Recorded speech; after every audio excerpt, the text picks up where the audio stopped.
A verdade é que até meus 3 ou 4 anos, meus pais acreditavam que eu era apenas um garoto estranho que gostava de fingir que lia.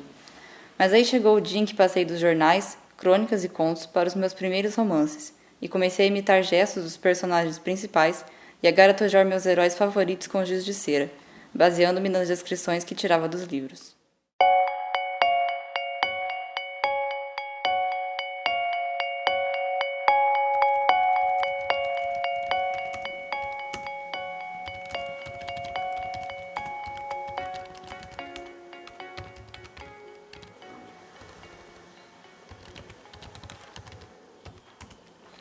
Percebi que o ambiente da maioria dos seus contos é a casa dos personagens.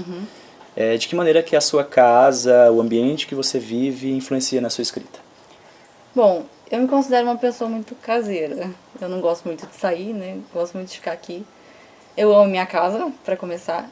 E eu só escrevo aqui. Então, não adianta se eu tiver ideia de alguma coisa fora de casa, na faculdade ou passeando, eu não vou pegar o celular e anotar coisa, um trecho do conto ou um caderno, coisa assim. Eu vou escrever quando eu chegar em casa. Nem que eu deixe a ideia guardada na cabeça, mas ela só vai sair e virar, nem que seja só uma frase, quando eu estiver aqui. No meu quarto, no meu computador, na minha casa.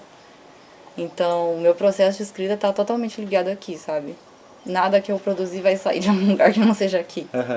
Então, é essa ligação que eu tenho com a casa.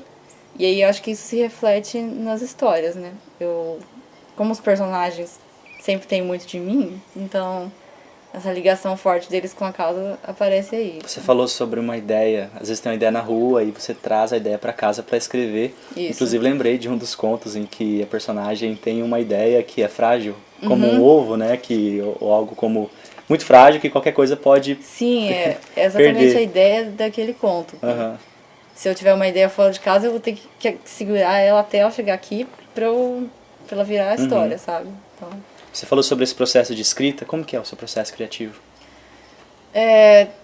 as ideias surgem em qualquer lugar, em qualquer momento. Como eu disse, pode ser fora de casa, né? Ela vai virar a história aqui, mas pode acontecer a qualquer hora. E eu tenho a impressão assim, que tudo pode dar inspiração. Então, às vezes eu tenho uma ideia de alguma coisa que ninguém pensava que podia ser uma história, mas ela surge. E pode ser uma coisa muito pequena e que depois eu transformo no ambiente da história, sabe? Coitados deles lá embaixo. Às vezes até me arrependo de ter trazido esse telescópio. Acabo ficando depressivo olhando os que ficaram.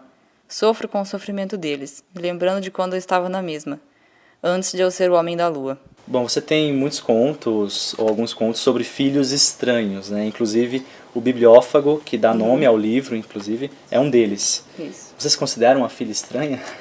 Totalmente. Eu me considero uma pessoa estranha e, portanto, uma filha, né? Eu acho que eu não sou tão estranha dentro da minha família, que eu acho eles bastante estranhos como eu.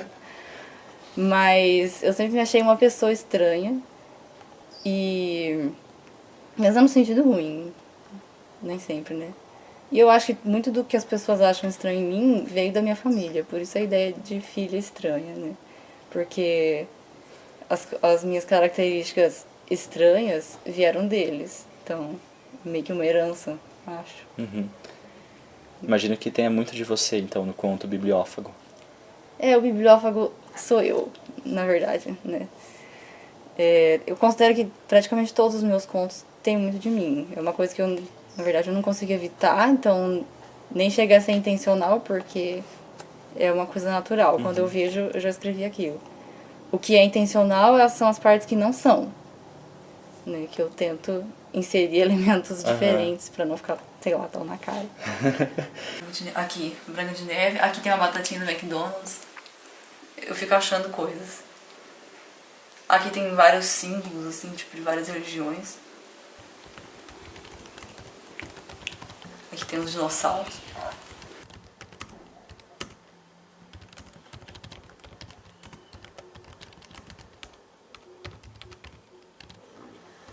Com algumas exceções, seus contos eles são em primeira pessoa. Sim. A personagem, ela descreve uma situação ao leitor.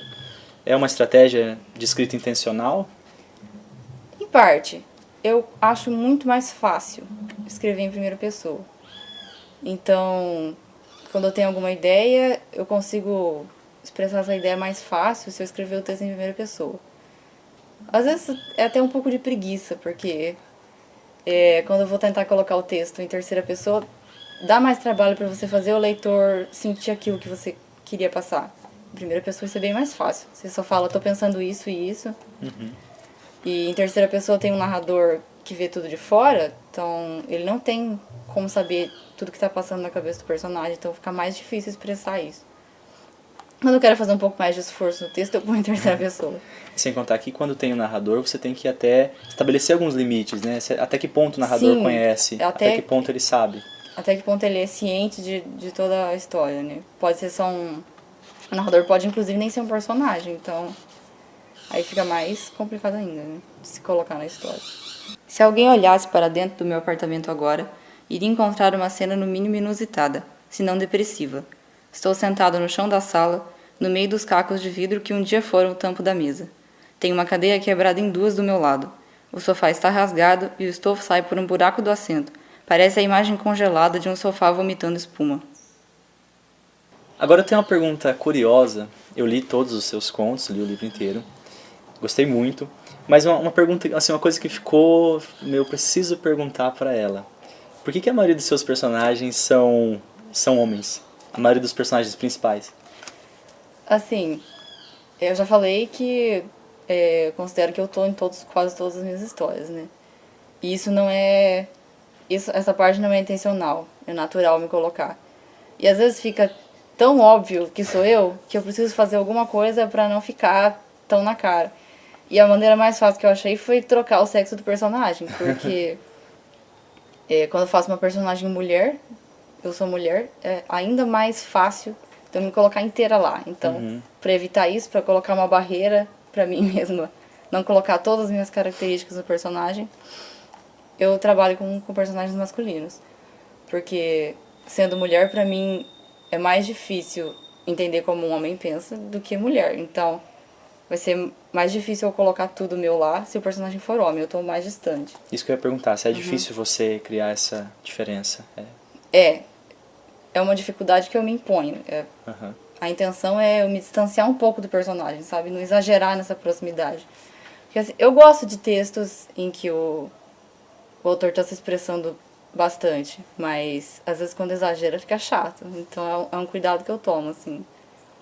Colocar o personagem sendo homem é uma maneira de me distanciar um pouquinho do texto para não exagerar na pessoalidade, no exagero de subjetividade. Eu sempre gostei de luz, de sol, mas ultimamente os dias vinham sendo todos nublados. Nuvem cinza por toda parte, o dia todo. Do nascer ao pôr do sol, eu vivia numa luminosidade baixa e constante, invariável, pesada e essencialmente cinza.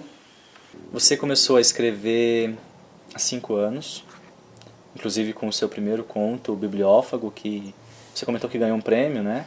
Isso, eu escrevi ele, na verdade, de encomenda, né, pra escrever um conto no primeiro ciranda de contos da Biblioteca Municipal. Isso já faz 5 anos. Isso. Certo. E esse também é seu primeiro livro. O que esperar da Isabela Torezan daqui pra frente? Eu tinha muita vontade de escrever um romance, né, de escrever algo maior.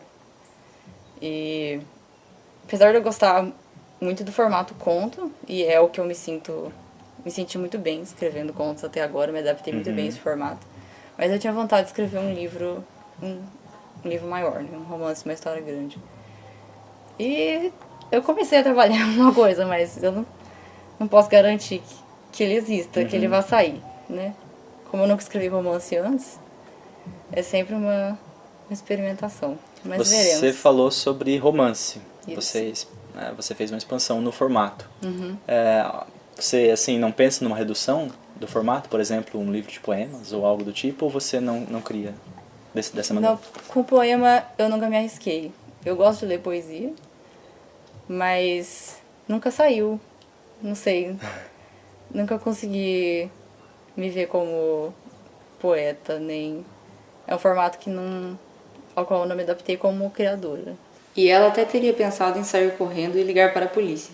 Mas assim que prestou mais atenção no rosto do que estava no sofá, de frente para ela, a última coisa em que pensaria seria em algo normal como chamar a polícia.